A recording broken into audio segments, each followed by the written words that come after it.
एक महत्त्वाची घडामोड आहे। मंत्रालयातील मराठा आरक्षण शिंदे समितीचे कार्यालय जागेअभावी हलवण्यात आले।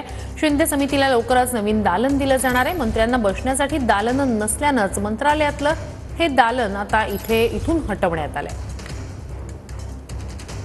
प्रश्न मार्गी लागावा यासाठी तयार करण्यात आलेल्या संदीप शिंदे समितीचं कार्यालय सध्या मंत्रालयाच्या 7व्या मजल्यावरून गायब झाल्याची चर्चा रंगलेली आहे। मी सध्या मंत्रालयाच्या 7व्या मजल्यावर आहे आणि या ठिकाणची जर पाहणी केली तर आपल्या लक्षात येतं की हीच ती दालनं होती। 722, 721, 721 अ, 721 ब, 722 अ आणि त्यासोबतच 723 आणि 724 अशी ही 7 ते 8 दालनं होती जी शिंदे समितीला बहाल करण्यात आली होती। मात्र आता या दोन्ही दालनामध्ये आपण पाहतोय की राज्य सरकारचे जे राज्यमंत्री आहेत त्यांना ही दालनं बहाल करण्यात आलेली आहे।